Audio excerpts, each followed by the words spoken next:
उद्दीपिका संघ अररिया ने बैठक कर सरकार की समायोजन की मांग। 2014 में हुई थी बहाली, उसके बाद इन्हें हटा दिया गया। जिले के सभी पंचायत में एक ही उद्दीपन केंद्र की हुई थी स्थापना। नमस्कार, आप देख रहे हैं अररिया लाइव। जिला उद्दीपिका संघ अररिया की बैठक रविवार को नेताजी सुभाष स्टेडियम में आयोजित की गई। बैठक की अध्यक्षता अमित पूर्वे ने किया। मौके पर मौजूद उद्दीपिका नीलम कुमारी ने बताया कि 2014 में जिले के सभी पंचायतों में एक एक उद्दीपिका बहाली तमाम नियम कानून के तहत की गई थी। बिहार सरकार के समाज कल्याण विभाग द्वारा उस समय सभी पंचायतों में एक एक केंद्र के लिए उद्दीपन केंद्र की स्थापना की गई थी, जहां से पंचायत के सभी आंगनबाड़ी केंद्र का अनुश्रवण और मूल्यांकन कार्य किया जाता था। उसके लिए उद्दीपिका की बहाली की गई थी। संघ के अध्यक्ष अमित पूर्वे ने बताया कि इसके लिए रिक्ति निकाली गई थी। रोस्टर के अनुसार आवेदन, लिखित परीक्षा, शारीरिक जांच और साइकिल चलाने तक के लिए प्रशिक्षण भी दिया गया था। लोगों ने 1 साल तक काम भी की, लेकिन सरकार द्वारा उन्हें अचानक सेवा मुक्त कर दिया, जिस कारण ये तमाम उद्दीपिका सड़क पर आ गई। आज ये लोग भुखमरी के कगार पर हैं, जिनकी सुनने वाला कोई नहीं है। रिंकी कुमारी, रजनी कुमारी, बबीता कुमारी ने बताया कि हम लोगों के साथ नाइंसाफ़ी हुई है। आखिर उद्दीपिका का कसूर क्या था, जिन्हें नौकरी देकर छीन ली गई और 8000 महिलाएं सड़क पर आ गई है। सभी उद्दीपन केंद्र में कार्यरत रही उद्दीपिका ने सरकार से मांग करते हुए कहा कि आखिर हम लोग कहां जाएंगे। हम लोग के साथ इंसाफ करते हुए वही और उसी पद पर बहाल करे, नहीं तो अन्य किसी विभाग में समंजन कर नौकरी देने का काम करे। सरकार हम लोगों के भविष्य पर पुनः विचार करते हुए पुनः बहाल करने का काम करे। मौके पर बीबी जोहरा परवीन, राधे श्याम ठाकुर, प्यारी कुमारी, पूजा कुमारी, संजय चौधरी, सुमन झा, विनोद झा, अशोक ठाकुर, सोनी देवी, मोनिका कुमारी, आशा कुमारी आदि मौजूद थी। आज अररिया जिला उद्दीपिका की एक खास बैठक संगठन को देखते हुए किया गया है। बात एक्चुअली ये थी कि बिहार सरकार के द्वारा सोशल अल्ट्रासाउंड फॉर वेलफेयर के द्वारा, समाज कल्याण विभाग के द्वारा 2014 में उद्दीपिका का पद कह करके बिहार सरकार के द्वारा जो बहाली निकाली गई थी,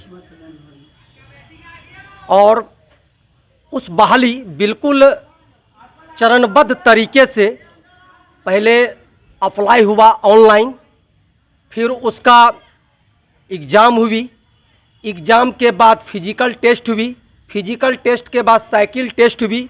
इस सारी प्रक्रिया के बाद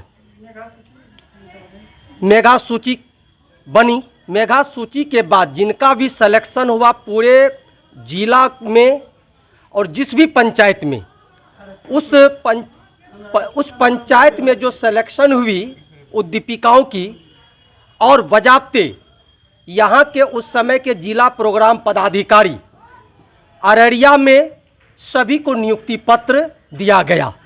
और नियुक्ति पत्र के बाद जो भी, और उस समय की मंत्री भी उस बैठक में उपस्थित हो करके सभी उद्दीपिकाओं को उनका नियुक्ति पत्र दिया। नियुक्ति पत्र के बाद सारी उद्दीपिका अपने अपने प्रखंड में सीडीपी ऑफिस में जाकर के योगदान किया, और अपने अपने पंचायत में जो भी विभागीय आदेश के अनुसार कार्य था वह कार्य पर रह गई। साल भर तक सारा चीज़ जो भी उनका कार्य क्षेत्र था वह चलता रहा। और अचानक एक बार 1 साल के बाद उनका अवधि विस्तार भी की बात गवर्नमेंट की चिट्ठी आई, लेकिन 1-2 महीना काम करने के बाद उनकी नौकरी को क्या कर दिया गया, स्थगित कर दिया गया। स्थगित करने के बाद सारी उद्दीपिका भुखमरी की कगार पर आई, क्योंकि यहाँ पर जो भी जॉब था बहुत ज़्यादा पेमेंट की जॉब नहीं थी। मात्र 5000 पर बहाली किया गया था, और 5000 की नौकरी के लिए यदि वह छूट जाए तो सबके साथ खाने की आफत जैसी कहानी उत्पन्न हुई। अंत में सारी सभी उद्दीपिकाओं ने हाई कोर्ट का दरवाज़ा खटखटाया, और हाई कोर्ट में केस पिटीशन फाइल हुई, और वह केस हम लोगों की चल रही है और उनका जजमेंट नहीं हुआ है। और आपके चैनल के माध्यम से आज सरकार को हम यही कहना चाहेंगे कि जो उद्दीपिका आपके विभाग में जॉब किया, अपने कार्यकुशलता का परिचय दिया, और आपके विभाग में जो भी स्थिति थी उनको बिल्कुल मजबूती के साथ सरकार को एक अच्छा रिजल्ट और रिपोर्ट देने का काम किया। तो ऐसी उद्दीपिकाओं की नौकरी छीनना, उसे पद से विमुक्त करना बिल्कुल यहाँ पर लग रही है कि जनमानस के हित में ये बहुत बड़ा गलत कदम था सरकार का। तो मैं सरकार से आग्रह करना चाहूँगा, उद्दीपिकाओं की स्थिति को, उनकी बहरहाल सामाजिक स्थिति को, उनकी वस्तु स्थिति को, उनकी आर्थिक स्थिति को नज़र रखते हुए इनके पक्ष में एक आवश्यक निर्णय लेने की समय है सरकार को, और उस पर गहन विचार करनी चाहिए गवर्नमेंट को। उद्दीपिकन केंद्र जो बनी थी वह एक पंचायत की सारी आंगनबाड़ी सेंटर का मॉनिटरिंग करने का एक हेड क्वार्टर माना जाए। जैसे कि प्रखंड में प्रखंड कार्यालय तो जो प्रखंड क्षेत्र की चीज़ को मॉनिटरिंग करता है, उसी प्रकार से एक पंचायत में उद्दीपिकन केंद्र जो बना था वह पंचायत की जितनी भी आंगनबाड़ी सेंटर थी उनका मॉनिटरिंग का सेंटर था। उसी जगह से सारी क्रियाकलाप को पूरे पंचायत को सेविका के साथ बैठक कर करके उसे प्रसारित किया जाता था।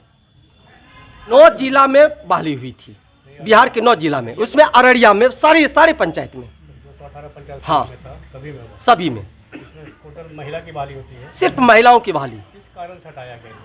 कारण कुछ नहीं था, एटेंडम निर्णय लिया, उसको बंद कर दिया। हम लोगों की प्रयास यही है, हम लोगों ने हाईकोर्ट का भी दरवाजा खटखटाया है, लेकिन गवर्नमेंट से आग्रह करते हैं हमारी उद्दीपिका बहनें जिस पद पर थे या तो उस पद पर उसे सुचारू रूप से काम करने का मौका दे, अन्यथा यदि गवर्नमेंट को लगे कि किसी और भी जगह पर उसे समायोजन किया जा सकता है तो हम लोग उसमें राजी हैं। परिचय? मेरा नाम अमित पूर्वे हुआ, मेरी वाइफ उद्दीपिका है, नरपतगंज प्रखंड रेवाही पंचायत। को दिक्कत है कि हम लोग को नौकरी देकर फिर छीन लिया गया, जिससे हम लोग का दैनिक स्थिति खराब हो गई है। क्या चाहते हैं सरकार? सरकार से चाहते हैं कि हम लोग को फिर से वही पद दे, या अगर उसमें कोई दिक्कत आ रही है तो हम लोग को किसी और विभाग में समायोजन कर दें। इस विभाग में कितना दिन काम किया? इस विभाग में हम 11 महीना काम किए, उसके बाद हम लोग को हटा दिया गया। हम लोग बहुत विधिवत के तरह कार्यरत थे। और सबसे पहले हम लोग से एग्ज़ाम ली गई, उसके एग्ज़ाम पास किए, उसके बाद हम लोग का एक साइकिल टेस्ट हुआ, उसके साइकिल टेस्ट के बाद हम लोग को ज्वाइनिंग लेटर मिली लसी सिंह के द्वारा। उसके बाद हम लोग अपना प्रखंड में योगदान दिए। योगदान के कुछ दिन 2-3 महीने के बाद हम लोग का ट्रेनिंग हुआ अररिया विजय फूड प्लाजा में। उसके बाद हम लोग अपना पंचायत में भ्रमण करने लगे। जिस विधिवत से हम लोग का ट्रेनिंग दिया गया उस विधिवत से हम अपनी कार्यरत किए। उसके बाद कार्यरत करने के बाद भी हम लोग को सरकार हटा दिया गया। पेमेंट आप लोग को हुआ था? पेमेंट हुआ, बाद में जो 4-5 महीना का पेमेंट बचा था वो भी हम लोग को हुआ। तो हम यही चाहते हैं कि हम लोग को या तो इसी पद में लिया जाए या तो कोई दूसरा अदर कोई भी पद में हम लोग का समायोजन किया जाए। 2015 में बहाली आपकी हुई थी? 2014 में। बहुत दिन से जगह हैं। जब हम लोग को हटाया गया तो हम लोग हाई कोर्ट पहुँचे, लेकिन हम लोग का सुनवाई नहीं किया सरकार। तब से हम लोग भटक रहे हैं, रोड पे हैं। कोर्ट में मामला चल रहा है क्या? हाँ, कोर्ट में मामला चल रहा है अभी। नाम बताइए। नाम नीलम कुमारी, प्रखंड नरपतगंज, पंचायत खाबदह।